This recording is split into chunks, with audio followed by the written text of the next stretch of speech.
Para Sudaners, kuma kabarna damang sadena dengan saya si Otong kembali lagi di channel Ningali Film. Pada episode kali ini kita akan membahas alur cerita dari film Tidak Ada Cinta yang rilis pada tahun 2023 untuk bagian yang pertama. Dan tidak usah berlama-lama lagi, mari kita mulai ceritanya.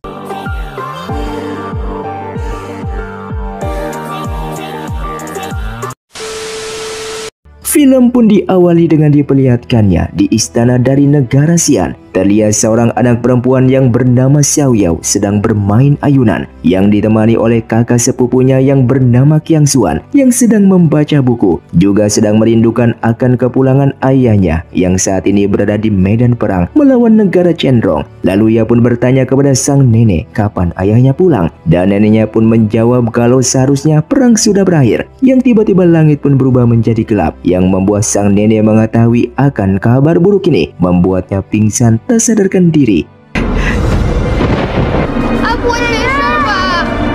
Yang ternyata ayah Qiang Xuan telah gugur dalam perang tersebut, yang dimana Qiang Xuan pun terlihat sedih akan kepergian ayahnya tersebut.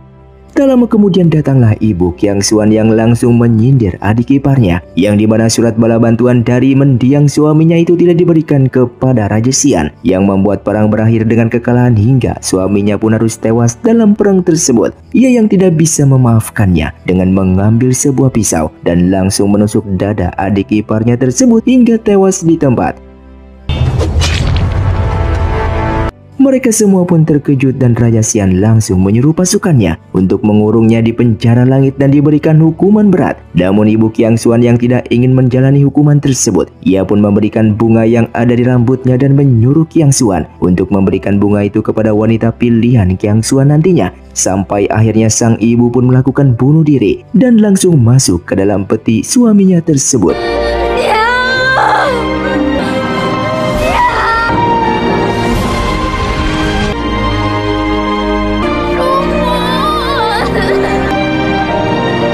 Keesokan harinya Qiang Xuan yang masih bersedia akan kehilangan ibunya dengan memegang bunga pemberian dari ibunya tersebut yang ditemani oleh Xiao Yao di sana.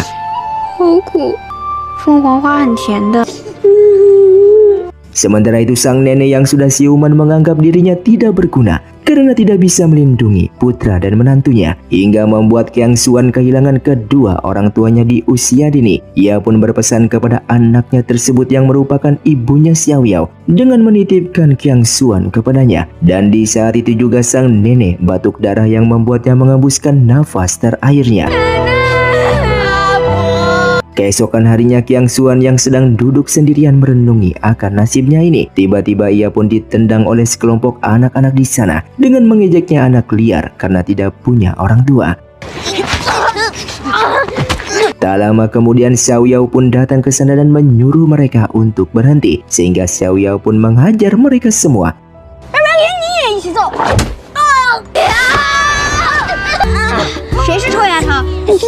Setelahnya Xiao Yao pun langsung menggendong Qiang Xuan yang sedang terluka itu dengan memberitahukannya jika Qiang Xuan dikeroyok kembali, cukup berteriak saja maka ia akan langsung membantunya dan juga melindunginya. Saat mereka berdua tertidur, Qiang Xuan seketika terbangun dan melihat bibinya sedang menangis dan membuatnya bertanya. Di sini ibunya Xiao Yao mengatakan jika ia tidak rela meninggalkan mereka berdua karena saat ini ia mendapatkan perintah untuk memimpin pasukan yang sedang berperang setelah kematian ayahnya Qiang Xuan. Karena ia bersama mendiang ayah Qiang Xuan merupakan keluarga bangsawan yang harus berjuang mati-matian demi negara. Setelahnya ia pun memberikan senjata dewa yang merupakan milik mendiang ibunya Qiang Xuan, dan di sini ia menginginkan Qiang Xuan kelak harus melindungi dirinya sendiri dan juga Xiao Yao. Sampai keesokan harinya terlihat Xiao Yao yang bersedih karena tidak rela ibunya pergi meninggalkannya. Ibunya pun langsung memeluknya dengan menyuruhnya untuk jaga diri dan berjanji ia yang akan kembali nanti.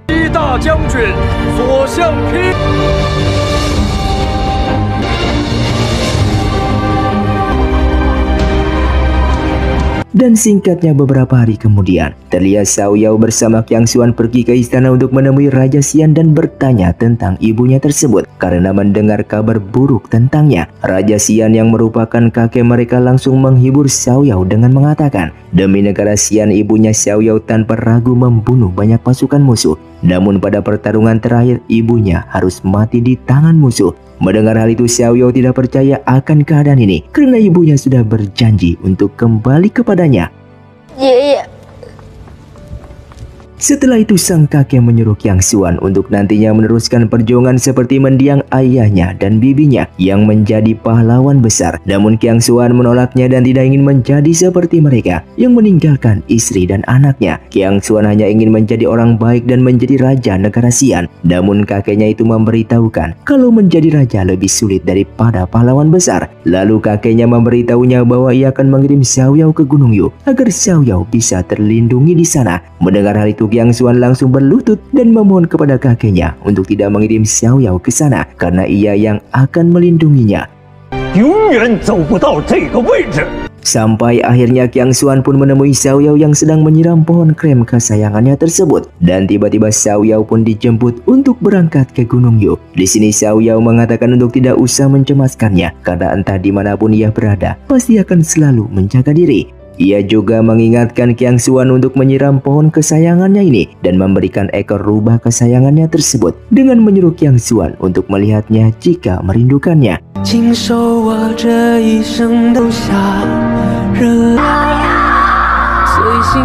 Terlihat Xiao Yao yang sudah dewasa dan menjadi seorang tabib yang terkenal dengan obat mujarabnya. Bahkan di saat ada siluman kelinci yang ingin melahirkannya, di sana ia menolongnya dan berhasil menyelamatkannya.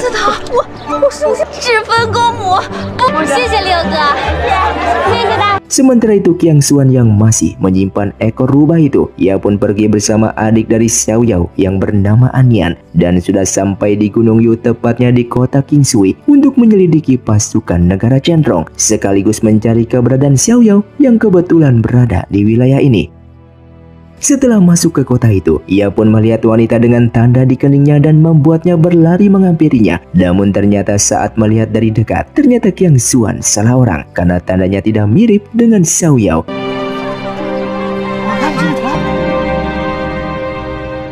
Sedangkan Xiao Yao yang kembali ke kliniknya dengan membawa uang yang sangatlah banyak yang membuat pamanmu sangatlah terkejut. Dan Xiao Yao pun memberitahu kalau siluman kelinci melahirkan banyak anak sehingga ia mendapatkan keuntungan lebih banyak. Kemudian pamanmu memberitahukan kalau kedai sebelah timur sudah tersewa oleh orang luar kota Qingshui dan itu merupakan ancaman bisnis mereka jika orang luar tersebut membuka klinik. Ternyata yang menyewa kedai di sana adalah Qiang Xuan dan yang langsung membersihkan dan merapikan tempat tersebut. Namun di saat melihat pohon krem, Anian mengatakan jika pohon ini merupakan pohon kesayangan kakak Xiao Yao dan sayang sekali saat ini mereka tidak bisa melihat bunganya karena belum musim dingin. Dengan mendengar itu, Qiang Xuan menggunakan kekuatan spiritualnya untuk menumbuhkan bunga krem tersebut yang seharusnya belum berbunga.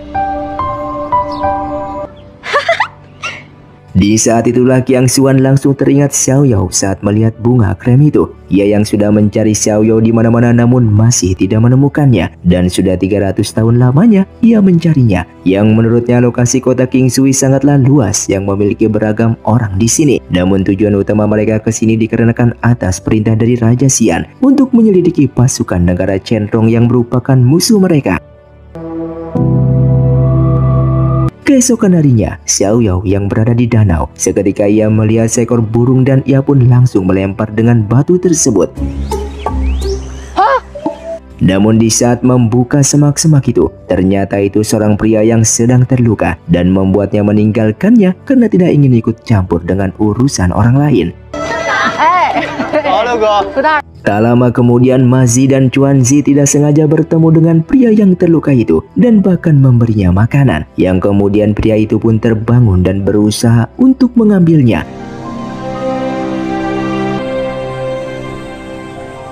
Di saat Xiao Yao kembali ke klinik, masih memberitahukan kalau ia baru saja menemukan seorang pria yang sedang terluka di pinggir danau. Mendengar hal itu, Xiao Yao yang akhirnya kembali ke danau. Dengan melihat pria itu ternyata masih ada, ia pun langsung mengangkatnya dan membawa ke tempatnya untuk diobati. 我踩坏了你的烧饼。 Dan di saat mereka membuka bajunya, betapa terkejutnya mereka melihat luka di sekujur tubuh pria tersebut. Lalu Xiao Yao yang melihatnya mengatakan kalau pria ini telah disiksa dalam jangka yang panjang, yang dimana kakinya terdapat banyak luka oleh tusukan paku, dan bahkan kuku di kakinya sudah terlepas. Tidak hanya itu, ternyata tulang kakinya pun sudah patah, yang dimana Xiao Yao pun menyuruh Mazi mengambilkan palu untuknya. 愣着干嘛？去拿呀！ Terlihat pria itu sedikit membuka matanya dan Xiao Yao pun menjelaskan kalau dirinya berada di klinik dan ia akan mengobatinya. Di sini ia akan mematahkan tulangnya yang salah tempat dan memperbolehkannya untuk berteriak jika tidak tahan karena ia akan memukulnya 3 kali. Namun hebatnya pria ini yang tidak bergerak dan berteriak walaupun dipukul dengan sangatlah keras, yang mungkin dibandingkan dengan penyiksaan dialaminya dulu, rasa sakit ini bukanlah apa-apa. Setelahnya Xiao Yao memperban seluruh tubuhnya dan memberinya obat. Namun pria tersebut langsung muntah darah. Dan dari sinilah pamanmu mengatakan kalau mungkin saja pria ini tidak akan tertolong lagi, sehingga ia pun akan menyiapkan peti mati untuknya.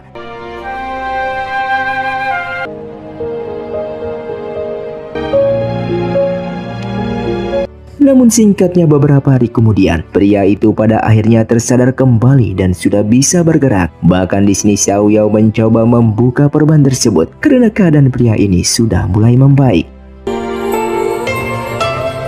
Setelah mandi, pria itu pun keluar dan sudah membuka perban di wajahnya, yang ternyata pria ini bernama Sanjing, yang merupakan seorang pria bangsawan kaya raya.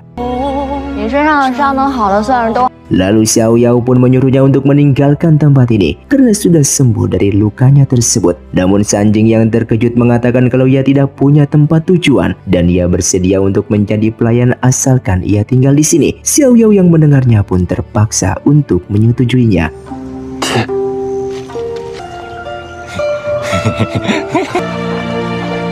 Di saat Sanjing sedang mencuci piringnya di danau, pamanmu menghampirinya dan bertanya siapa dia sebenarnya. Dan Sanjing pun yang tidak ingin menceritakan masa lalunya tersebut, seketika ia pun langsung teringat akan masa lalunya itu. Sementara di malam harinya, Xiao Yao yang berinisiatif untuk pergi ke hutan dalam mencari daun roh, karena daun roh tersebut sangatlah berguna untuk pengobatan dan memiliki nilai yang sangat tinggi jika dijual. Namun pamanmu melarangnya karena di sana wilayah kekuasaan pasukan Cendrong, yang kemungkinan terjadi Xiao Yao akan ditangkap oleh mereka. Sampai di pagi harinya, Xiao Yao yang diam-diam pergi ke hutan tersebut. Ia merasakan ada seseorang yang mengikutinya, yang ternyata itu adalah Sanjing yang memintanya untuk ikut bersamanya. Saat sampai di perbatasan, Xiao Yao menjelaskan kalau setelah melewati batu pembatas ini, maka mereka sudah berada di wilayah pasukan Cendrong. Oleh karena itu ia melarang Sanjing karena sangatlah berbahaya. Dan mendengar permintaan itu, Sanjing pun menyuruhnya untuk berhati-hati.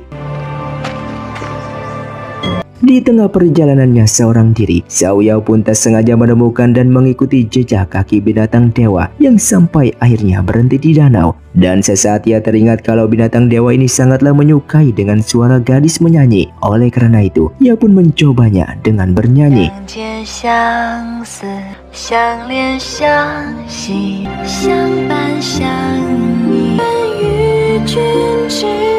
Dan tiba-tiba binatang dewa itu muncul dengan sendirinya. Dengan melihat itu, Xiao Yao pun menyuruhnya pergi karena tidak menginginkannya lagi. Namun tiba-tiba ada seekor elang raksasa yang ingin menyerang binatang dewa tersebut.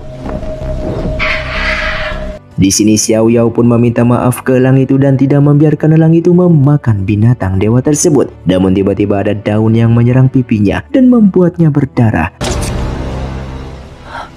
Dan di saat menoleh, ternyata yang melakukannya adalah pria yang bernama Xiang Liu, yang terkenal dengan julukan ular berkepala 9, yang merupakan jenderal dari negara Cendrong. Kemudian Xiao Yao memohon ampun dan menjelaskan maksud dan tujuannya ke hutan hanya untuk mengambil bahan obat di gunung. Namun seketika elang itu kembali menyerang binatang dewa tersebut. Lalu Xiao Liu langsung menyuruh para prajuritnya untuk menangkap Xiao Yao dan membawanya ke barak. Xiao Yao yang diikat oleh Xiang Liu dengan mengira jika Xiao Yao merupakan mata-mata dari pasukan negara Xian. Namun di sini Xiao Yao yang terus meyakinkan jika ia hanya seorang tabib dari kota Qingshui. Dan setelahnya Xiang Liu pun membuka topengnya dan membuat Xiao Yao terkejut akan ketampanannya tersebut. Yang pada akhirnya salah satu pengawalnya mengetahui identitas sebenarnya. Dan kalau yang dikatakan oleh Xiao Yao semuanya adalah benar yang hanya merupakan seorang tabib. Namun Xiang Liu yang masih tidak percaya justru ingin menyerangnya.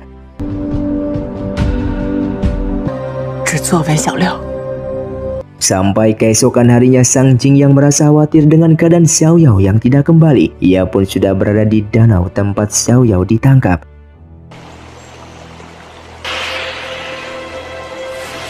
Sementara Xiao Yao yang masih dianggap sebagai mata-mata dari negara Xian, justru Xiang Liu memerintahkan para prajuritnya untuk menyambuknya 20 kali, yang membuat Xiao Yao mendapatkan luka yang sangatlah serius.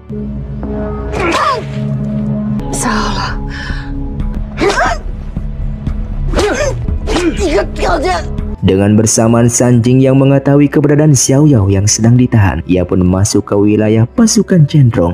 Di sini San Jing memperkenalkan dirinya yang merupakan pelayan dari Xiao Yao. Namun di saat San Jing melihat Xiao Yao yang penuh darah di punggungnya, membuat ia pun menyerang para prajurit tersebut untuk menolong Xiao Yao. Melihat luka di punggungnya, San Jing menggunakan energi rohnya untuk meringankan sakitnya tersebut. Dan Xiang Liu yang menyadari jika mereka berdua ini memang merupakan rakyat biasa dan bukan mata-mata. Ia pun membebaskan Xiao Yao dan membiarkan mereka pergi. Namun ia mengetahui jika mereka berdua ini merupakan klan dewa teratas yang sedang menyembunyikan identitasnya. Kemudian San Jing pun membawa Xiao Yao yang terluka itu untuk kembali ke kota Qingshui. Namun agar Xiao Yao tidak dimarahi kembali oleh pamanmu, ia pun membawa Xiao Yao ke sebuah goa untuk diobati terlebih dahulu.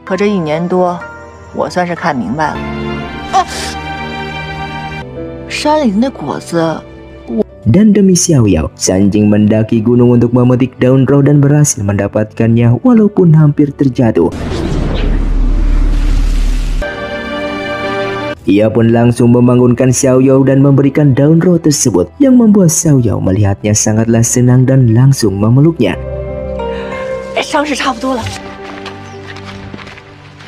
Singkatnya, Xiao Yao yang sudah kembali pulang ke kliniknya. Mereka yang terlihat mengkhawatirkannya merasa senang setelah melihat Xiao Yao yang baik-baik saja. Dari sinilah Xiao Yao memberitahukan jika ia telah berhasil menemukan daun roh dan menukarnya dengan perak.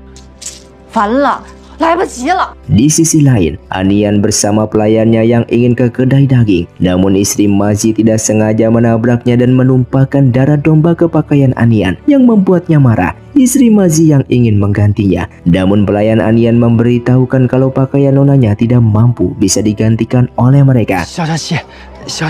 Setelahnya istri Mazi kembali ke klinik dengan memberitahukan jika Mazi telah dipukul orang luar karena sehelai pakaian, yang membuat Chuanxi dan pamanmu ingin membalaskan dendam.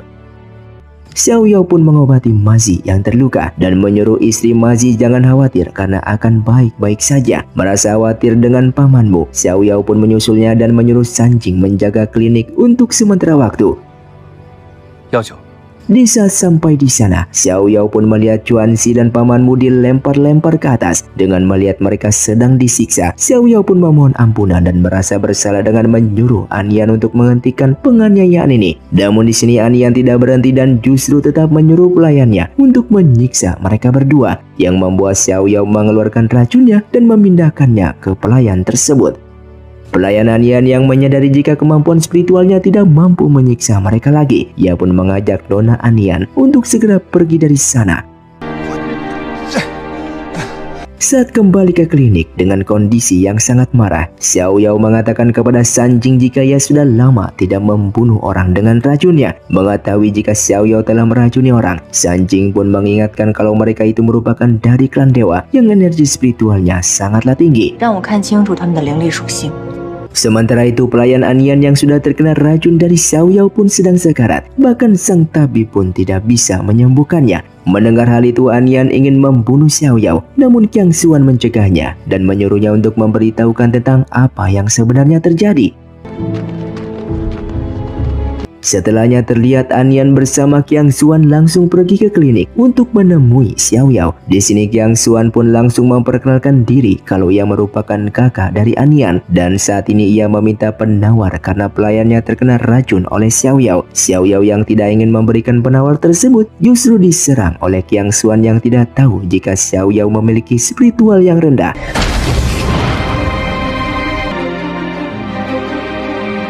Qiang Xuan yang merasa bersalah karena menyerang Xiao Yao dan ingin menolongnya, justru diusir oleh Xiao Yao untuk pergi dari kliniknya tersebut.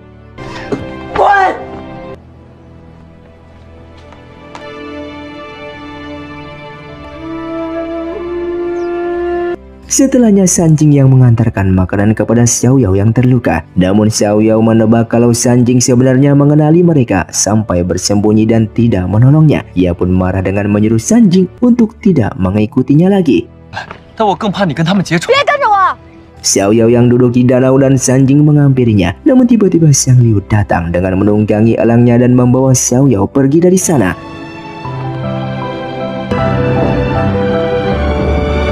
怎么突然就弃如敝屣了？ Sampai di malam harinya Xiao Yao menganggap kalau Xiang Liu bukanlah penjahat seperti apa yang dikatakan oleh orang-orang dari kota Qingsui. Yang kemudian Xiang Liu mendekatkan wajahnya dengan mengatakan kalau sebenarnya ia lebih suka memakan orang. Dan seketika itu ia pun langsung menggigit leher Xiao Yao.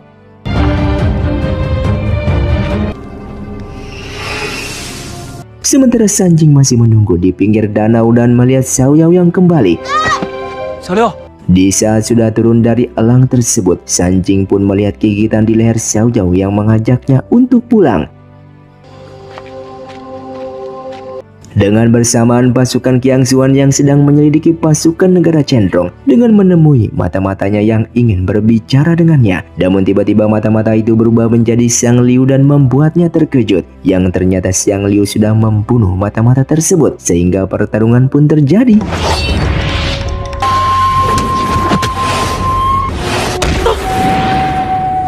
Xiang Liu yang ingin membunuhnya, namun sebelum itu ia ingin tahu siapa yang mengirimnya. Yang seketika itu bala bantuan dari pasukan Qiang Xuan pun datang dengan jumlah yang sangatlah banyak dengan membuat sebuah mantra untuk menangkap Xiang Liu. Namun mereka semua bukanlah tandingan dari Xiang Liu.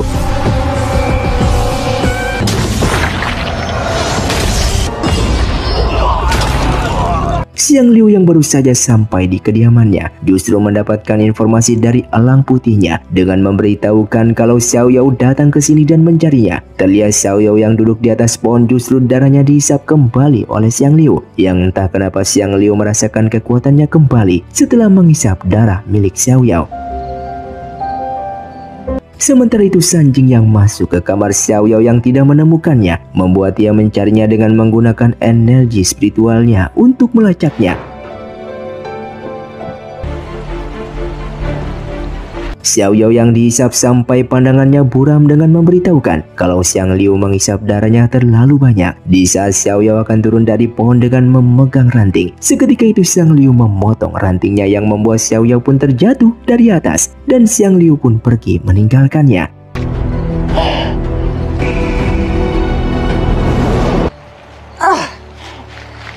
Xiao Yao yang berjalan setengah pincang sambil memakinya. Kalau bertemu kembali dengan Xiang Liu, maka ia akan memukulnya sampai mati atau ia memberikan racun kepadanya. Hingga pada akhirnya dengan bantuan energi spiritual San Jing pun berhasil menemukan Xiao Yao yang terluka. Dan di saat mendekatinya, ia justru melihat bekas gigitan kembali di lehernya.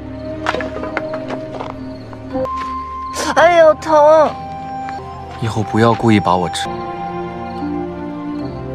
Saat sudah di klinik, San Jing pun langsung mengobati kaki Xiao Yao yang terluka. Bahkan ia pun menghilangkan bekas gigitan tersebut setelah Xiao Yao tertidur.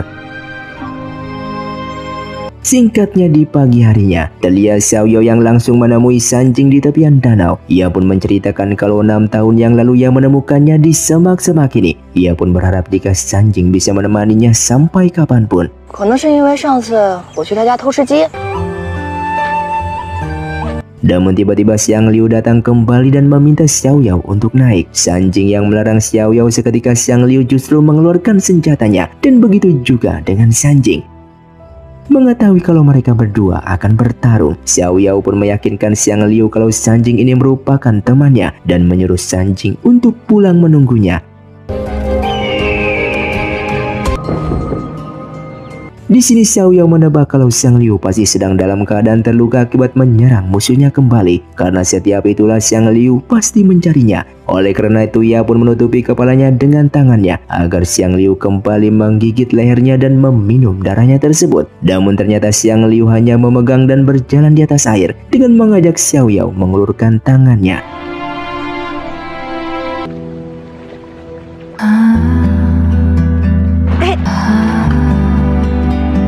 还有这样的景色。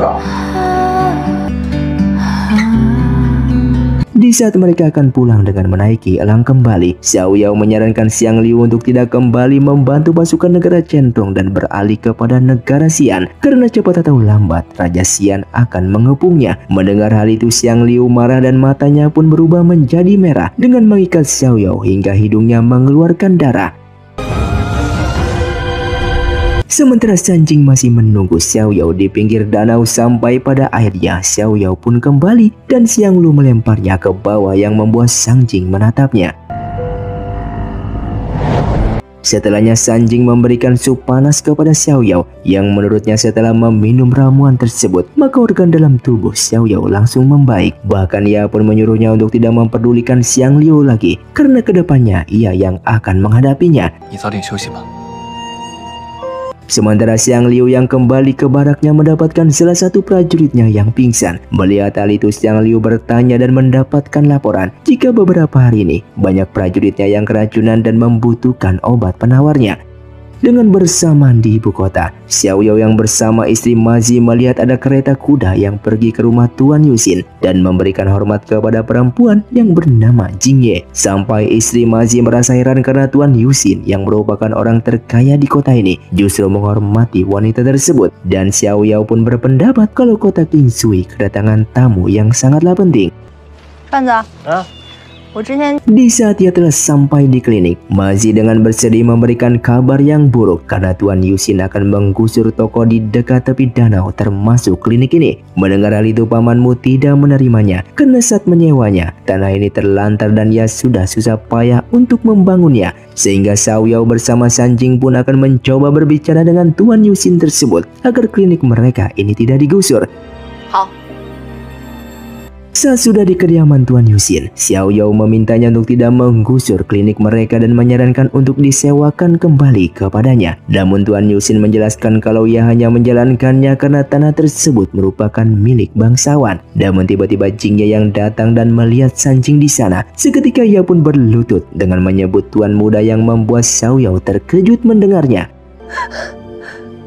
少主怎么？ Di sini Jingye mengatakan jika ia sudah 10 tahun mencarinya dan tidak percaya berita orang-orang menyebutkan kalau tuan muda Sanjing sudah tewas. Sampai akhirnya ia pun berhasil menemukannya sehingga ia pun menyuruh pelayannya untuk mengirimkan surat kepada nyonya karena tuan muda kedua sudah ditemukan. Hal itu membuat Xiaoyao tersenyum bahagia dan pergi dari sana.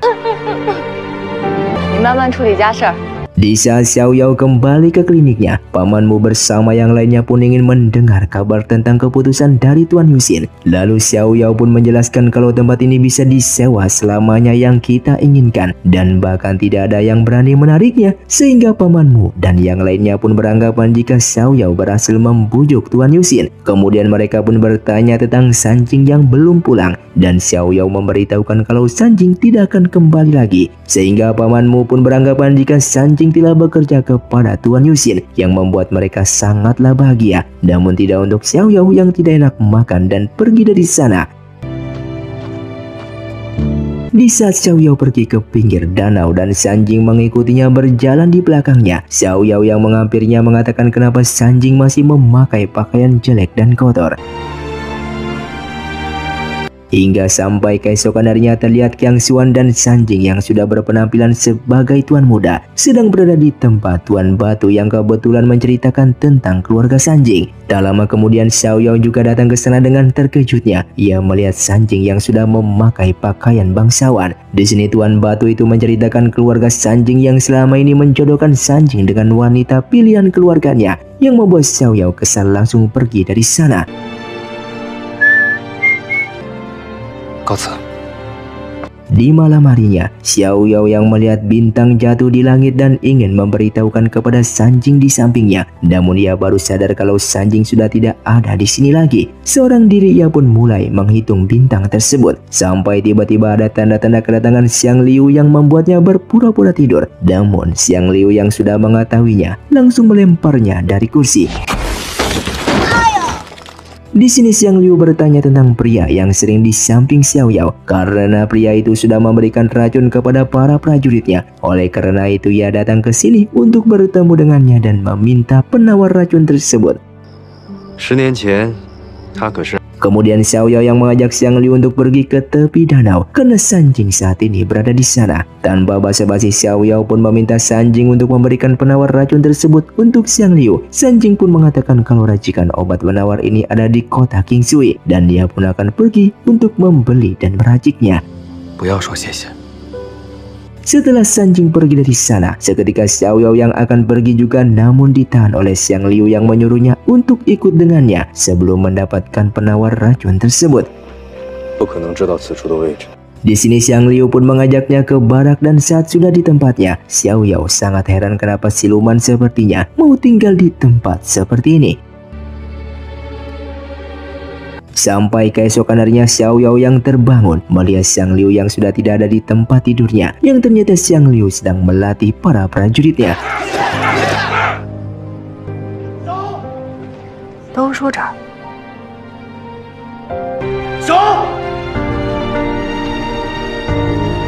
Kemudian prajuritnya memberitahukan kalau ada pasukannya yang telah gugur dan Xiang Liu pun langsung melihatnya dengan mengadakan upacara pemakaman tersebut.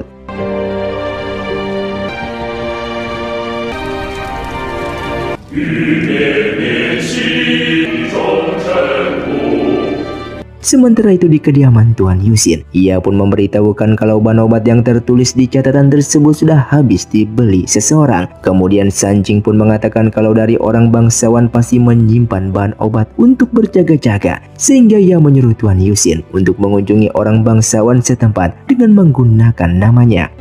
若能换来他高兴， Ternyata kabar itu sampai di mata-mata pasukan Qiang Xuan dengan memberitahukan kalau Sanjing mengumpulkan bahan obat ke pasukan Centong yang keracunan dan curiga bahwa Sanjing dan Xiang Liu diam-diam melakukan kesepakatan. Mendengar hal itu Qiang Xuan menyuruh prajuritnya untuk mengawasi Sanjing dan menyelidiki penyimpanan obat tersebut.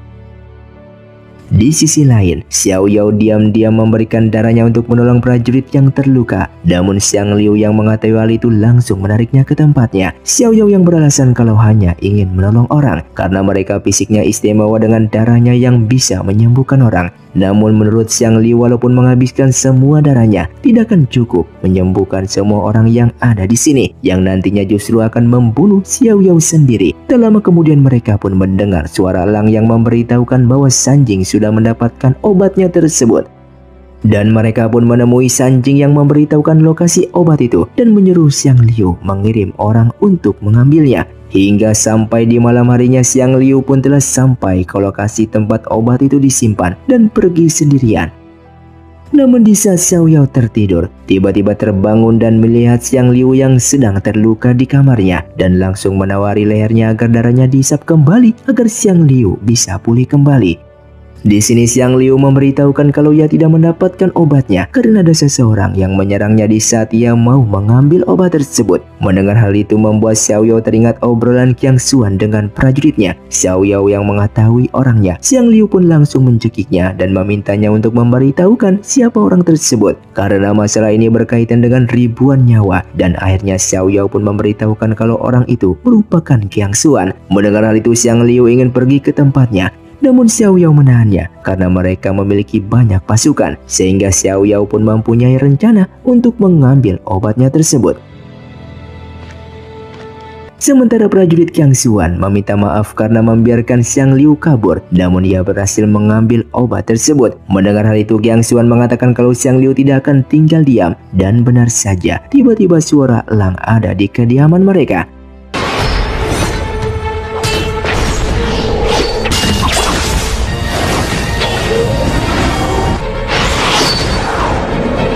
Dalam pertarungan itu pasukan Qiang Xuan pun datang yang membuat Xiang Liu pergi dari sana.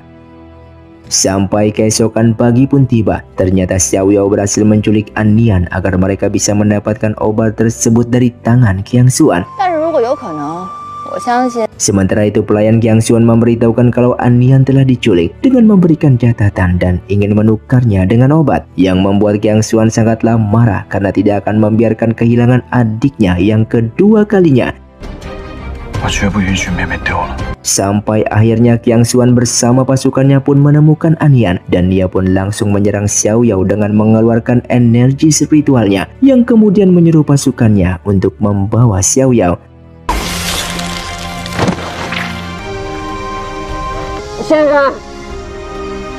Di saat berada di kediamannya, An Nian memberitahukan jika ia sudah terkena racun mematikan oleh Xiao Yao.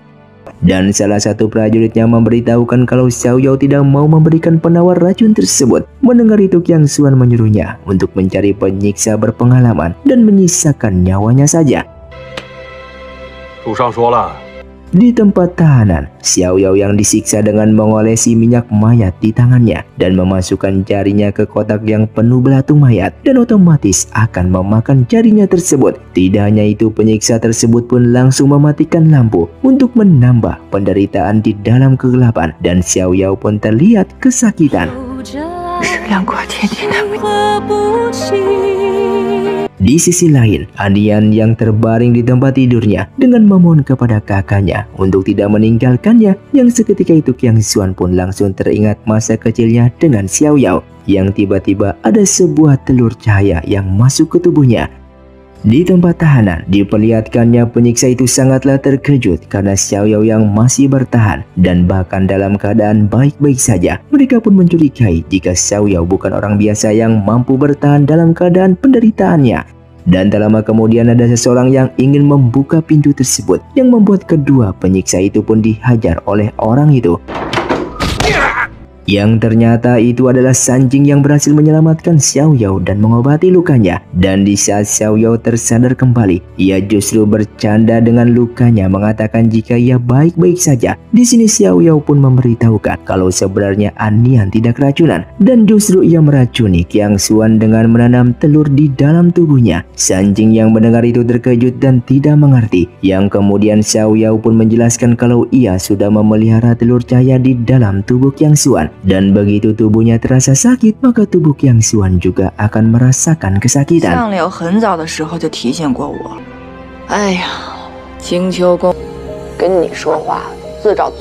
Hingga sampai di keesokan paginya, di saat An Nian dan Qiang Xuan makan bersama, An Nian terlihat kesal karena Xiao Yao diselamatkan oleh orang dengan menyuruh kakaknya untuk membunuhnya. Namun tiba-tiba tangan Qiang Xuan merasakan sakit yang luar biasa, dan ternyata telur di dalam tubuhnya mulai bekerja. Dan An Nian berpendapat kalau Xiao Yao lah yang meracuninya dan ingin pergi membunuhnya. Namun Qiang Xuan menahannya. Lalu ia pun menyuruh An Nian untuk mengambil obat penghilang rasa sakit. Namun sakitnya seketika menghilang begitu saja. Dan tak lama kemudian salah satu prajuritnya datang dengan memberitahukan jika pasukan Xiang Liu sudah ditemukan dan mereka pun akan menyerang ke sana. Di sisi lain, Xiao Yao yang merasakan detak jantungnya lebih cepat dengan menyadari kalau Qiang Xuan akan datang dan memberitahukan hal tersebut kepada Xiang Liu yang berada di luar. Xiang Liu yang sudah mengetahuinya pun ingin membunuh Qiang Xuan, karena jika tidak membunuhnya hari ini, maka Qiang Xuan di lain waktu pasti akan membunuh dirinya. Dan terlihat dua pasukan dari dua negara pun saling berhadapan sehingga pertarungan pun terjadi. Pertarungan mereka pun seimbang, hingga Xiao Yao pun menyakiti tangan dan kakinya sendiri dengan memukul ke batu, yang membuat Qiang Xuan juga merasakan kesakitan. Di saat kesempatan itulah, Xiang Liu menyerang Qiang Xuan, yang seketika itu ekor rubah milik Qiang Xuan terjatuh di hadapan Xiao Yao. Xiao Yao yang menyadari jika benda ini merupakan miliknya di waktu kecil, yang diberikan kepada kakak sepupunya yaitu Qiang Xuan. Sampai akhirnya ia pun menyadari jika orang tersebut merupakan Qiang Xuan, yang selama ini ia menunggu kedatangannya. Dikarenakan pertolongan Xiao Yao membuat Qiang Xuan tak berdaya melawan Xiang Liu, sampai akhirnya Xiang Liu mengikatnya dan ingin mengeluarkan pukulan terakhirnya dengan memanjangkan kukunya tersebut. Namun di saat akan membunuhnya, tiba-tiba Xiao Yao menyelamatkan Qiang Xuan dengan menerima serangan dari Xiang Liu. Di saat itulah Xiao Yao pun mengembalikan ekor rubahnya dan menyuruh Qiang Xuan pergi dari sini dengan menahan kaki Xiang Liu. Melihat Qiang Xuan sudah pergi, Xiang Liu pun terlihat marah dengan mencekik Xiao Yao dan membuat Xiao Yao teringat akan masa kecilnya. 该怎么算？ Dan film pun bersambung. Terima kasih untuk kalian yang sudah menonton video ini sampai habis. Sampai jumpa di video selanjutnya. Saya pamit kurang dari Ningali Film. Saya Otong undur diri dan salam Sundaners.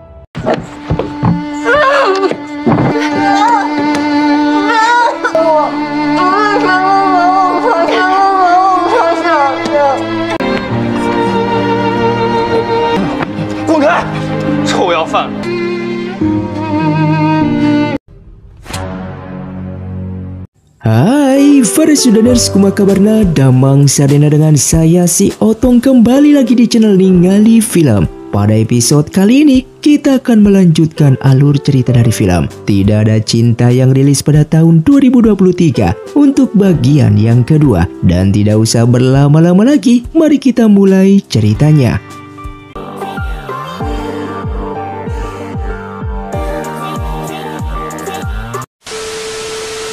Film pun dilanjutkan dengan diperlihatkannya Qiang Xuan yang terluka bertanya tentang racun apa yang berada di dalam tubuhnya ini. Sang tabib pun memberitahukan kalau itu bukanlah sebuah racun, melainkan telur cahaya yang mampu menyerang lawan dengan jarak jauh. Jika si pengguna merasakan sakit, maka si target pun akan mendapatkan rasa sakit yang sama. Dan bahkan telur cahaya ini hanya bisa dikeluarkan oleh si penggunanya saja, yang tak lain adalah Xiao Yao itu sendiri. Oleh karena itu Qiang Xuan pun akan mencari Xiao Yao untuk mengeluarkan telur cahaya ini dari tubuhnya.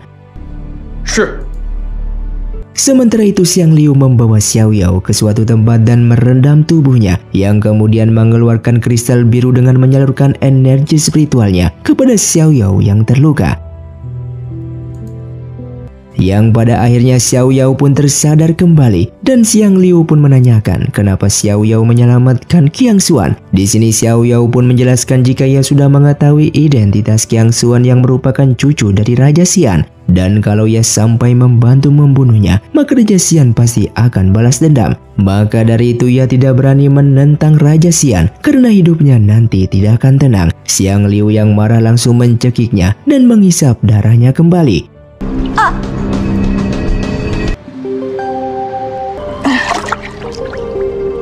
Dengan bersamaan Qiang Xuan yang sedang tertidur seketika merasakan sakit di lehernya dengan menganggap jika Xiao Yao yang terluka masih saja berniat untuk menyerangnya.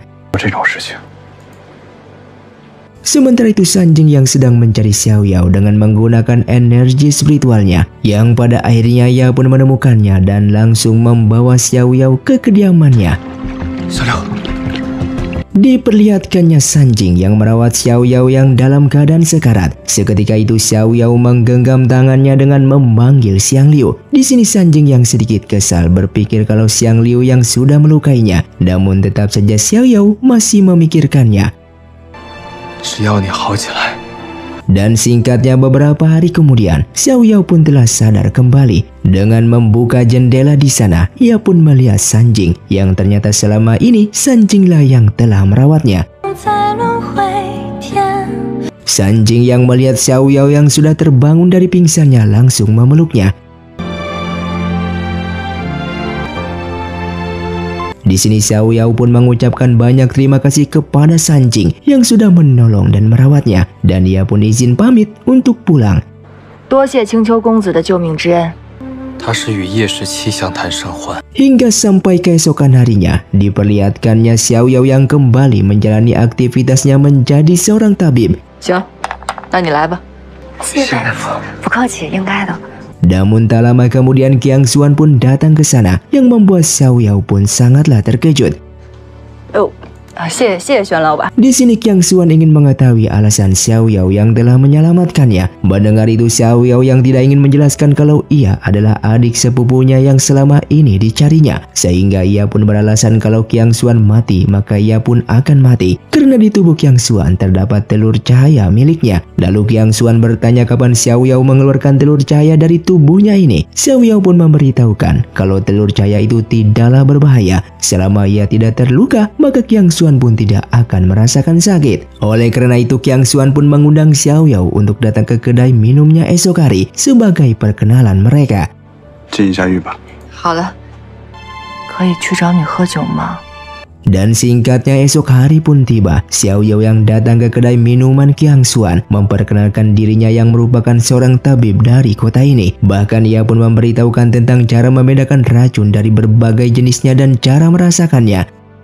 轩哥跟阿念， Setelahnya Qiang Xuan pun memperkenalkan dirinya sebagai cucu dari Raja Xian yang kedatangannya ke kota ini untuk menyelidiki pasukan negara Chenrong yang merupakan musuh dari negaranya.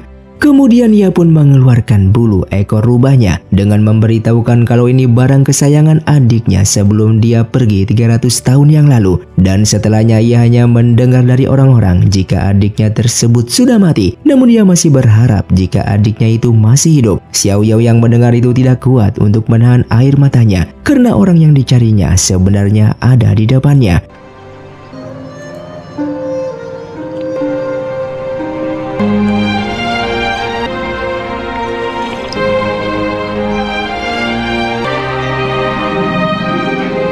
Di malam harinya di kedai minum Qiang Xuan, tiba-tiba ada sekelompok pasukan yang mau menyerang mereka. Yang kemudian Qiang Xuan menyuruh pasukannya untuk menjaga Anian agar tidak keluar dari kamarnya. Namun tiba-tiba ada seseorang yang menunggangi kuda di langit yang sedang membidik Qiang Xuan dengan panahnya.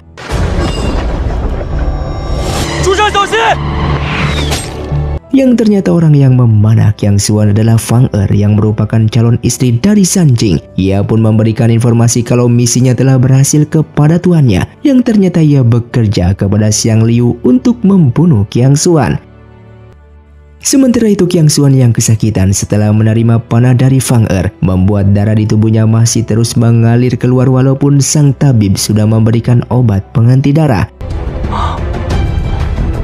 Sampai di pagi harinya keadaan Qiang Xuan semakin kritis karena darahnya masih terus keluar yang padahal panahnya tidak mengenai alat vitalnya, sehingga Qiang Xuan beranggapan kalau yang mempunyai teknik memanah yang bagus seperti itu hanya dari keluarga Fang yang mampu melumpuhkan lawan walaupun hanya dengan anak panah biasa. Oleh karena itu ia pun memerintahkan Anian untuk menemui Xiao Yao. 多下解药即可。是。 Diperlihatkannya Xiao Yao yang ingin beristirahat, tiba-tiba Anian mendobrak pintunya dengan mengatakan kalau bukan karena kakaknya ia tidak akan ke sini meminta tolong. Ia pun menjelaskan jika saat ini kakaknya sedang kritis karena semalam dia terkena serangan dari pasukan misterius yang membuatnya sekarat.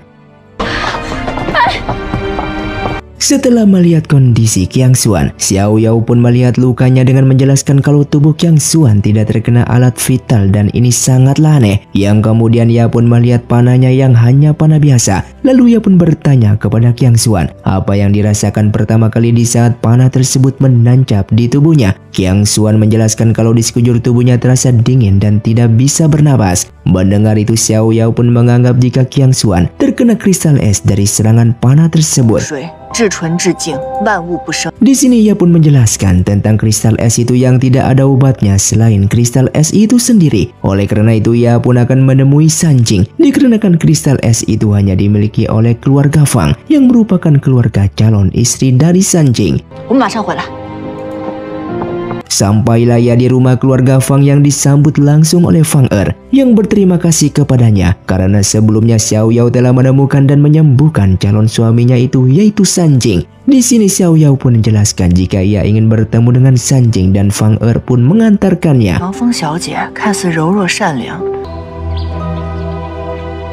Di sini Xiao Yao pun menjelaskan kedatangannya saat ini untuk meminta kristal es yang hanya dimiliki oleh keluarga Fang. Mendengar permintaan itu dengan senang hati Sanjing pun akan memberikannya, yang membuat Xiao Yao menganggap jika Sanjing bukanlah pelakunya, sehingga ia akan menyelidiki siapa orang misterius tersebut yang telah menyerang kakak Qiang Xuan.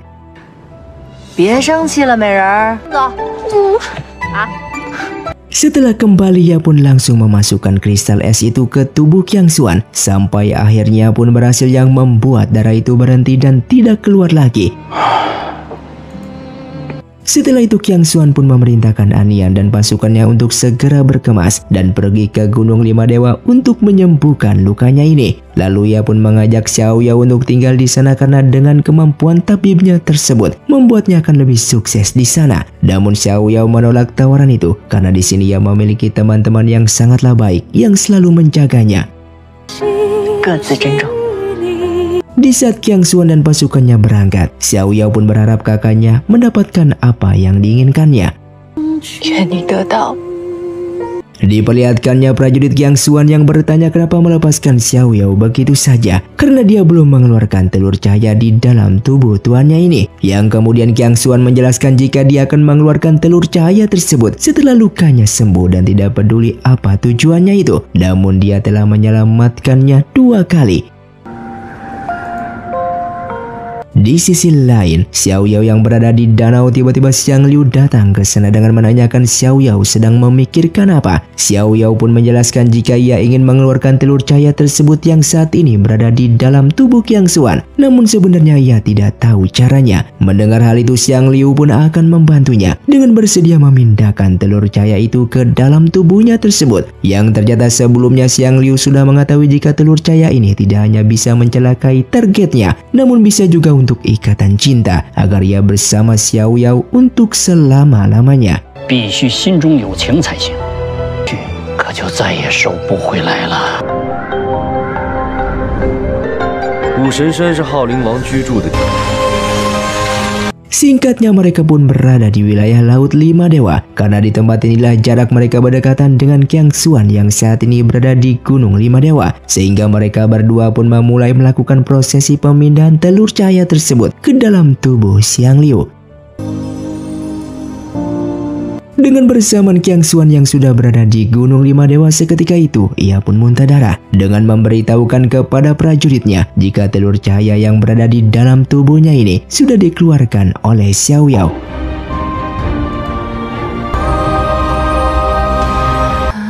这股这么快就进到你身体里了？哪里不简单了？ Setelah itu Qiang Xuan pun menemui Raja Haoling yang merupakan gurunya, dan di sini ia pun memberitahukan jika telur cahaya tersebut sudah keluar dari tubuhnya ini. Bahkan ia pun menceritakan tentang Xiao Yao yang merupakan seorang tabib handal yang berhasil menyelamatkannya untuk kedua kalinya. Setelah menceritakan ke gurunya tentang Xiao Yao, sang guru pun tertarik untuk menemuinya dan menyuruh Qiang Xuan untuk membawanya ke sini. Dan di saat Xiao Yao sedang tiduran di luar, tiba-tiba Qiang Xuan pun datang ke sana untuk menemui Xiao Yao dengan mengatakan kalau tujuannya ke sini karena ia ingin mengajaknya ke Gunung Lima Dewa karena gurunya ingin bertemu dengannya. Mendengar hal itu Xiao Yao pun menolak permintaan tersebut. Namun Qiang Xuan pun menjelaskan jika ini merupakan perintah dari Raja Haoling dari wilayah Gunung Lima Dewa, yang membuat Xiao Yao pun meminta waktunya untuk berkemas dan berpamitan kepada keluarganya dan teman-temannya. 跟好友告别，天黑前我们出发。 Di sini Xiao Yao pun berpamitan kepada istrinya Mazi dengan menyerahkan klinik ini kepadanya dan juga memintanya untuk memberitahukan tentang kepergiannya ini kepada pamanmu dan yang lainnya. 来，起来吧。 Saat berjalan di kota Qingsui, semua orang yang melihatnya pun menyapanya. Xiao Yao hanya tersenyum karena mulai hari ini adalah hari terakhir di kota Qingsui. Dan di saat sudah sampai di kediaman Fang, ia pun bertemu dengan Sanjing. Di sini Xiao Yao memberitahukan kalau Qiang Xuan akan membawanya ke Gunung Lima Dewa untuk bertemu Raja Haoling, sehingga ia meminta bantuan kepada Sanjing untuk membawanya pergi dari kota ini. 准备我和小六的衣物。 Sanjing yang akan membantu Xiao Yao, ia pun membuka pintu rahasia keluarganya agar mereka bisa keluar dari kota tersebut. Di sisi lain, diperlihatkannya prajurit Qiang Xuan memberikan sebuah informasi kalau saat ini Xiao Yao sudah tidak ada di kediaman Fang. Oleh karena itu Qiang Xuan memerintahkan seluruh pasukannya untuk mengepung kota ini dalam mencari Xiao Yao yang melarikan diri. 走吧。 Di malam harinya mereka berdua pun berhasil keluar dari kota Qingshui. Di sini Xiao Yao mengatakan jika tindakan Sanjing ini akan mengancam keluarganya sendiri karena telah menolongnya yang menolak perintah dari Raja Haoling. Namun Sanjing mengatakan jika ia tidak akan menyesalinya karena di saat dulu Xiao Yao pun pernah menolongnya. Dan dari sinilah ia pun menceritakan di saat ia dihianati oleh kakaknya sendiri. Yang dimana setelah kakaknya telah menyiksanya, pakaiannya pun diganti seperti layaknya seorang pengemis agar semua orang tidak mengenalinya. 滚开！臭要饭！ 撕掉尊贵的身份。 Ia pun menceritakan kalau ia dan kakaknya tumbuh bersama sejak kecil dan sangat baik kepadanya. Namun di saat kakaknya terkena sebuah genteng untuk menolongnya hingga berdarah, seketika itu ibunya yang datang justru hanya Sanjinglah yang diperhatikan, padahal yang terluka adalah kakaknya tersebut. 听到没有啊？ Saat itu Sanjing tidak tahu mengapa ibunya mengacuhkan kakaknya dan sampai tidak memperdulikannya. Hingga di saat kakaknya ingin merawat ibunya yang sedang sakit, sang ibu justru marah kepadanya dan membandingkan dengan Sanjing yang membuat sang kakak menangis. 不想再看到你。 Dan setelah ibu meninggal, kakaknya merasa hancur bukan karena kehilangan sang ibu, namun tidak mendapatkan pengakuan dari ibunya untuk selamanya. Neneknya yang mengetahui kondisinya dengan memberitahukan rahasia yang sebenarnya kalau kakaknya itu bukanlah anak dari ibunya, membuat sang kakak yang mengetahui hal tersebut langsung membenci Sanjing.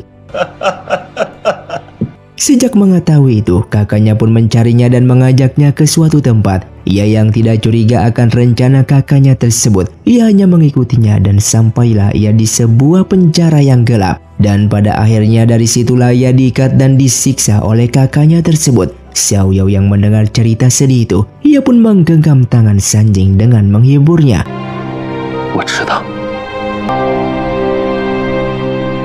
Singkatnya esok hari pun tiba. Sanjing yang menyadari jika keluarga Fang saat ini sedang ditangkap oleh pasukan Qiang Xuan. Ia pun akan kembali ke sana dan memerintahkan Xiao Yao untuk terus berlari dari kejaran Qiang Xuan. 我一旦出了这个门儿，你也愿意冒着得罪浩灵王的？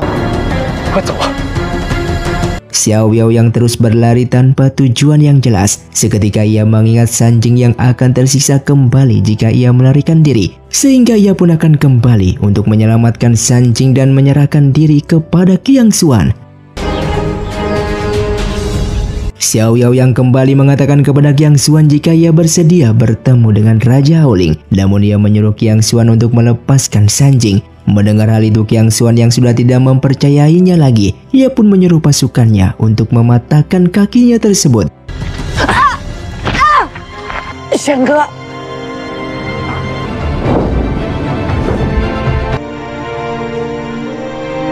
Di saat ia berada di kereta penjara, ia yang melihat Sanjing yang terluka parah dan tidak sadarkan diri. Dengan segera ia pun memberikan darahnya untuk mengobati Sanjing. 串子看似抱起他，也许很多女人会选择。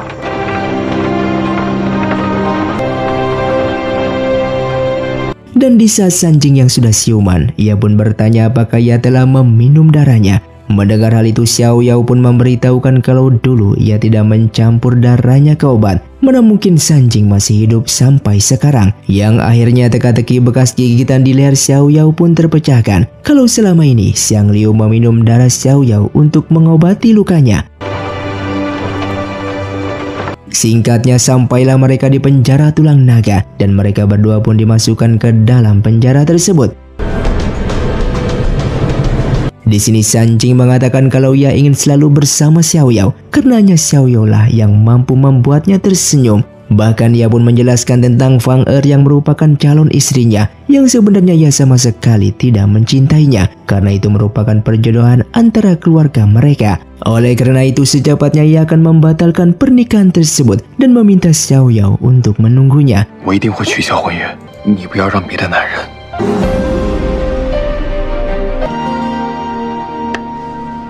Sementara Xiang Liu yang mengetahui jika Xiao Yao berada di dalam penjara tulang naga, ia pun ingin menghancurkan dinding pembatas tersebut dengan kekuatannya.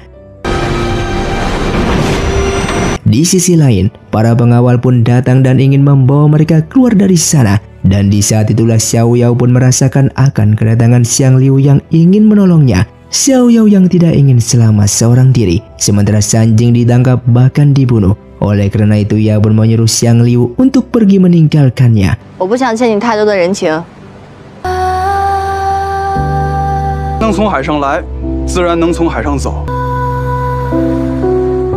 Sampai akhirnya mereka pun sudah tiba di istana Cheng'an. Di saat melihatnya, Xiao Yao langsung teringat saat ia masih kecil dan bermain dengan ibunya.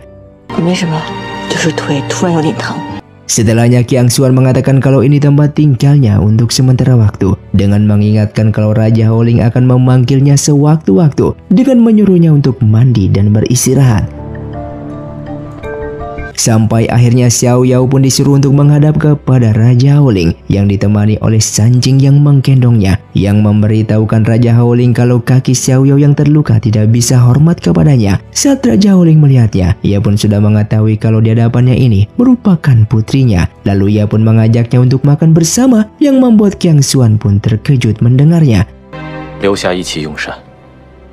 Saat makan bersama, Raja Haoling pun bertanya makanan apa yang disukai oleh Xiao Yao. Dan Xiao Yao pun mengakui jika makanan kesukaannya yaitu kacang hijau. Yang seketika itu ia pun teringat makan bersama dengan Qiang Xuan di waktu kecil.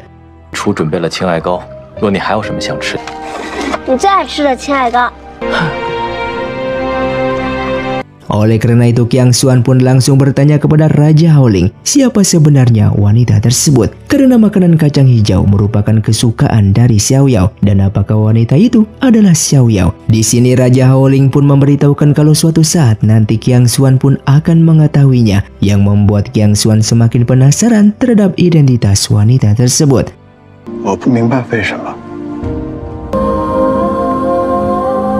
Seketika itu ia pun langsung mengingat kejadian di saat wanita itu menolong dirinya beberapa kali, yang membuat ia semakin yakin jika wanita ini adalah Xiao Yao yang merupakan adik sepupunya yang selama ini ia cari.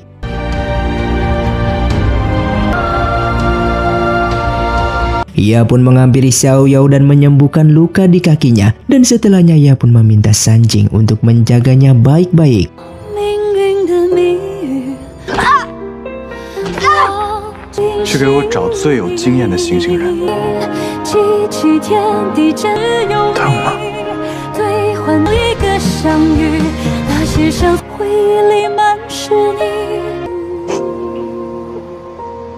Sampai di malam harinya Qiang Xuan pun memegang bulu ekor rubah pemberian dari Xiao Yao dulu, dan menyesali karena tidak menjemputnya tepat waktu di Gunung Yu, yang mungkin Xiao Yao tidak akan seperti ini.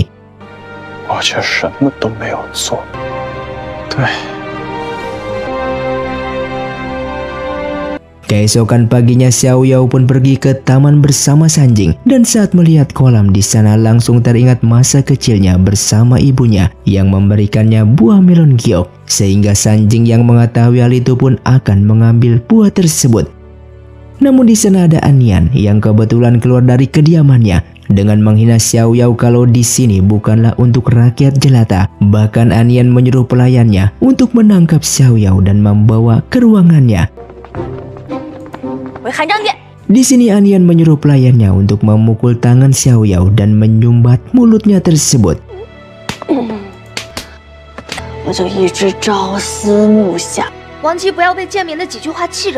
Sementara Sanjing yang kembali namun ia sangat terkejut karena tidak melihat Xiao Yao ada di sana, yang kemudian mendengar suara Anian yang sedang menyiksa Xiao Yao, dan ia pun ingin masuk ke sana. Namun para penjaga melarangnya sehingga ia pun harus melawan para penjaga tersebut. Sementara itu ibu Anian datang dan menyuruhnya untuk menghentikan tindakannya itu. Dan saat Xiao Yao melihatnya ia pun sangat terkejut karena mengira ibunya masih hidup. Yang di saat itulah ia pun teringat dengan ibunya.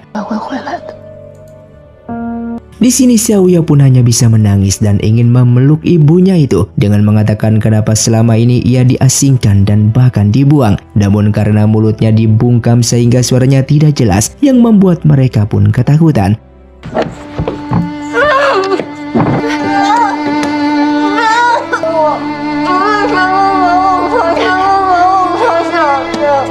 Tak lama kemudian Qiang Xuan bersama Raja Haoling pun datang ke sana dan Qiang Xuan langsung memberitahukan kalau dia bukanlah ibunya Xiao Yao. Namun Xiao Yao yang sudah tidak peduli lagi tetap memanggilnya sang ibu sampai Qiang Xuan menyadarkannya dengan membuka penutup kainnya dengan memberitahukan kalau dia bukanlah ibunya. Xiao Yao yang tetap mengira kalau dia ibunya dan ingin bicara padanya kenapa melantarkannya. Sehingga Qiang Xuan tetap menjelaskan kalau ibunya sudah mati dalam berperang dan dia adalah permaisuri Jiang yang mirip dengan ibunya, sekaligus merupakan ibunya Anian. Melihat Xiao Yao terus menangis dan mengira ibunya tidak menginginkannya lagi, Qiang Xuan juga menangis dan langsung memeluknya. Xiao Yao， 他不是姑姑，为什么不要我了？姑姑已经战死了。 他说他会回来啊！他不要我。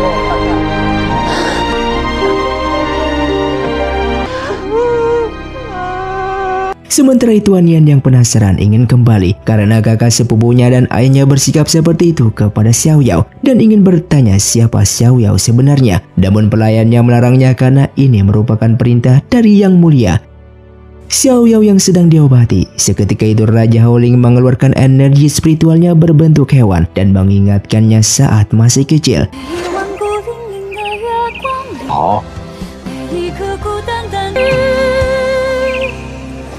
Di sini Xiao Yao pun mengira ayahnya tidak menginginkannya lagi karena tidak menjemputnya. Lalu ia pun bertanya apakah Raja Haoling ini adalah ayahnya. Dan Raja Haoling mengakui kalau ia adalah ayahnya yang akan selamanya menjadi ayahnya.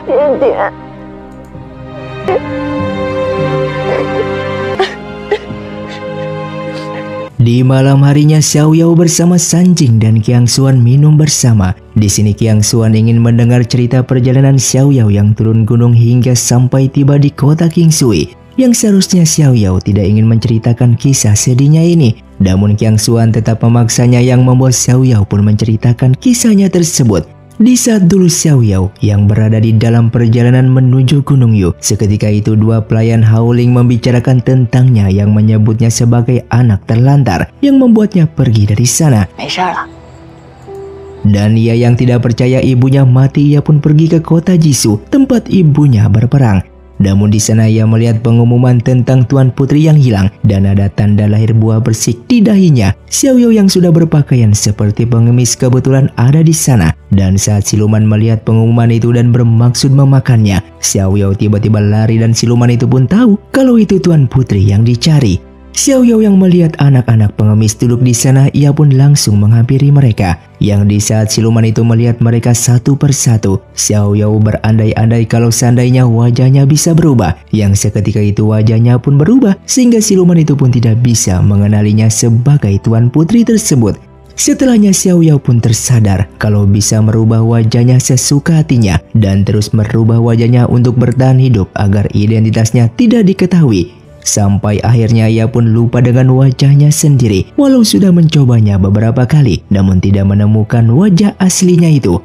Lalu setelah itu ia pun bertemu dengan siluman rubah ekor 9 dan siluman itu juga bisa mengubah banyak wajah dan akhirnya berlomba-lomba untuk mengubah wajah mereka sebanyak mungkin. Sampai akhirnya siluman tersebut memberikan cermin yang bisa membantu untuk mendapatkan wajah aslinya. Namun ternyata ia dijebak dan dikurung karena siluman itu ternyata musuh dari ibunya yang pernah memotong ekornya dan ingin melampiaskan dendam kepada Xiao Yao. Siluman itu menyiksanya setiap hari dan memberikan minuman aneh hingga energi spiritualnya pun musnah. Sampai akhirnya di saat siluman itu ingin memakannya, Xiao Yao secara diam-diam memberinya racun ke dalam minumannya tersebut yang membuat siluman itu pun tewas seketika.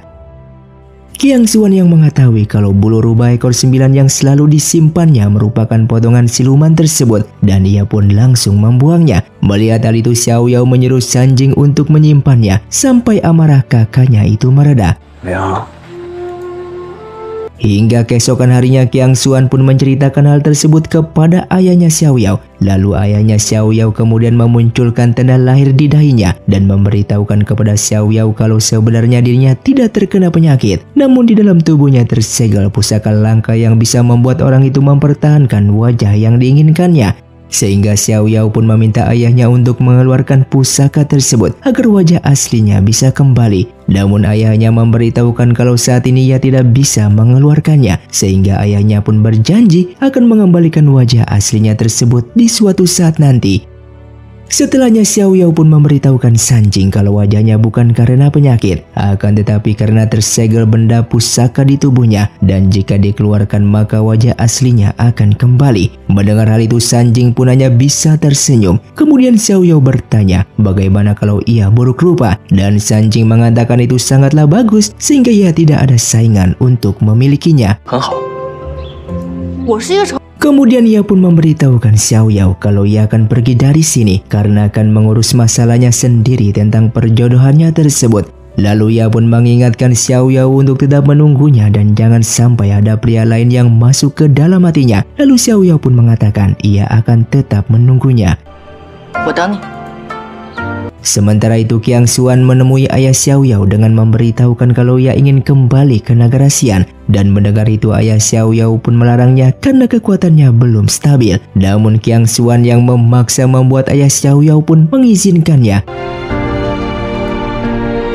Kemudian Qiang Xuan menemui Xiao Yao dengan memberitahukan kalau ia akan kembali ke negara Xian. Dan di sini Xiao Yao yang mendengarnya pun hanya tersenyum karena cepat atau lambat Qiang Xuan pun pasti akan kembali ke sini. Lalu Qiang Xuan bertanya apakah Xiao Yao tidak ingin kembali ke sana, dan Xiao Yao pun menjawab jika ia sangat merindukan ayunan di pohon flamboyan tersebut yang membuat mengenang masa kecil mereka. Di sini Xiao Yao pun mengatakan jika ia ingin menjadi Tuan Putri Haoling karena menjadi Tuan Putri sangatlah menyenangkan dan tidak akan ada lagi yang merendahkannya.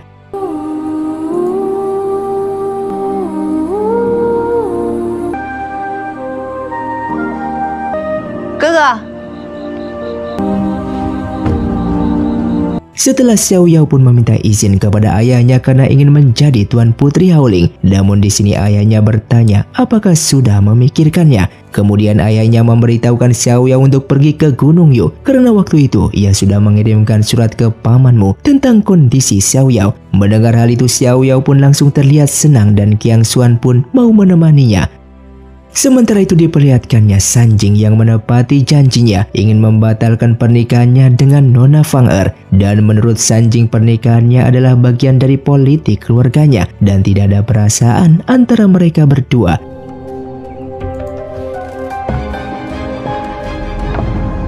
Dengan bersamaan Qiang Xuan yang mengantar Xiao Yao kembali ke Gunung Yu menjadi rakyat jelata dan sudah sampai di sana dengan mencari penginapan yang biasa agar tidak menarik perhatian semua orang. Kakak seperguruannya pun memberitahukan kalau di sini banyak bangsawan yang angkuh, jadi menyuruh Qiang Xuan untuk menghindarinya. Lalu Xiao Yao pun memberitahukan ada danau Jingsui dan pemandangannya sangatlah indah dan juga tempat itu merupakan pariwisata di dataran tengah ini. Mendengar itu Qiang Xuan ingin mengajak mereka berkeliling di danau dan makan di sana.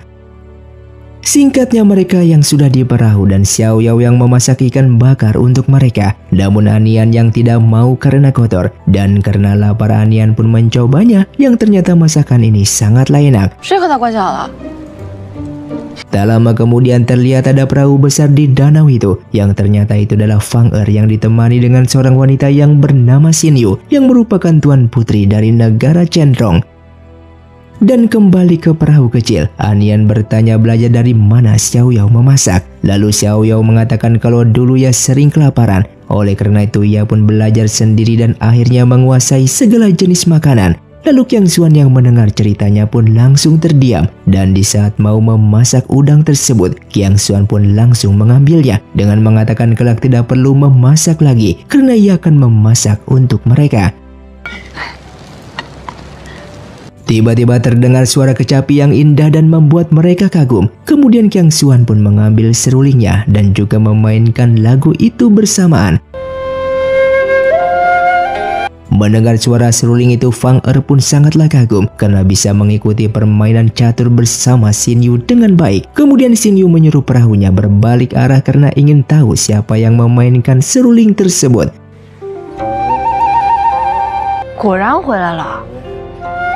Dan di saat Xiao Yao melihat mereka, Xiao Yao langsung berbalik dengan memberitahukan Qiang Xuan kalau yang berbaju merah adalah Fang Er. Mendengar itu, Qiang Xuan yang pernah terluka olehnya pun sangatlah marah.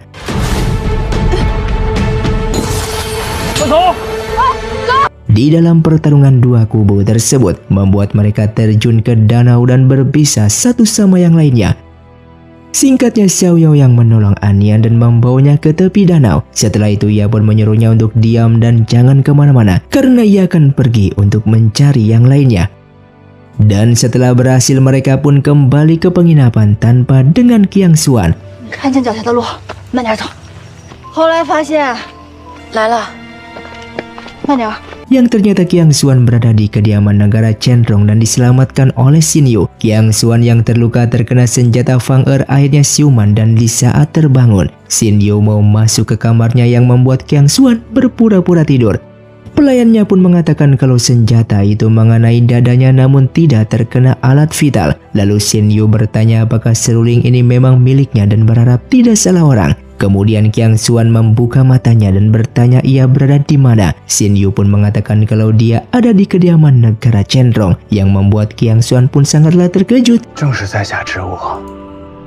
Lalu pelayan Xin Yu memberitahukan Qiang Xuan kalau nonanya sudah menyelamatkannya dan bahkan sudah meminta tabib untuk mengobati lukanya tersebut. Mendengar itu Qiang Xuan sangatlah berterima kasih kepada mereka. Dari sinilah ia pun memperkenalkan dirinya dengan berbohong yang berasal dari divisi naga. Dan ia pun berpamitan pulang karena takut membuat cemas orang di rumah. Namun Xin Yu menahannya karena lukanya belum sembuh dan menyuruhnya tinggal di sini untuk sementara waktu.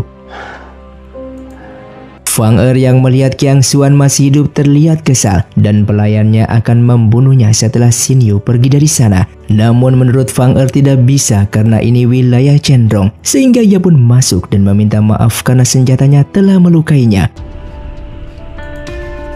Keesokan harinya Qiang Xuan menemui Xin Yu dengan memainkan satu lagu dan Xin Yu pun berterima kasih kepadanya. Kemudian ia pun memberitahukan kalau bunga yang berada di taman sekarang sedang mekar dan ingin mengajaknya untuk jalan-jalan. Namun Qiang Xuan menolaknya karena beralasan sudah waktunya minum obat di kamar.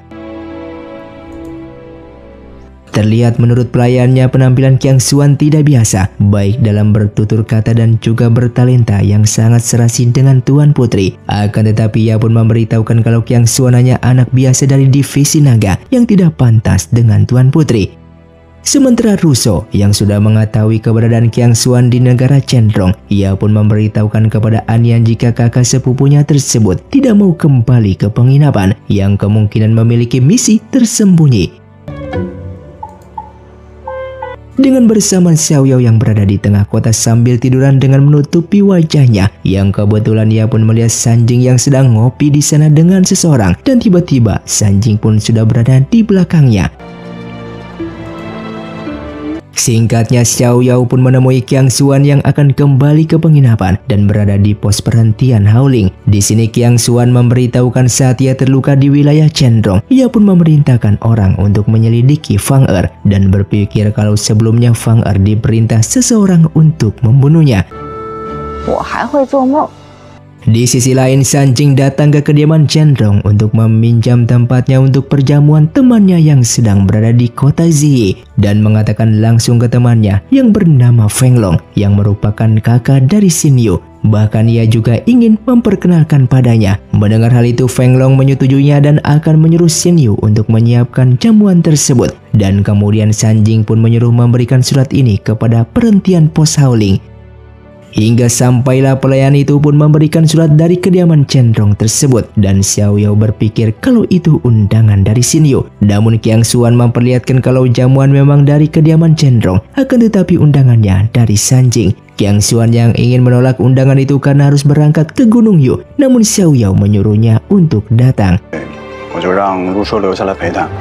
Singkatnya Qiang Xuan dan Xiao Yao sudah sampai di kediaman Chenrong dan mereka pun langsung disambut oleh mereka. Di sini Xin Yu pun sangatlah terkejut karena teman Sanjing adalah Qiang Xuan dan menceritakan hal tersebut kepada kakaknya.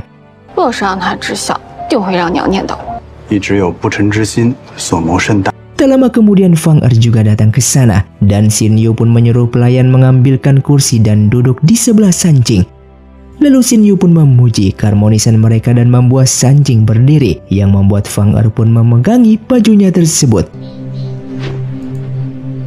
Xiao Yao juga akhirnya beralasan mengganti pakaian dan pergi dari sana. Dan di saat Qiang Xuan ingin berdiri, Xiao Yao memegang pundak Qiang Xuan yang beralasan kalau Xiao Yao tidak kuat minum dan mengajak mereka melanjutkan makan lagi.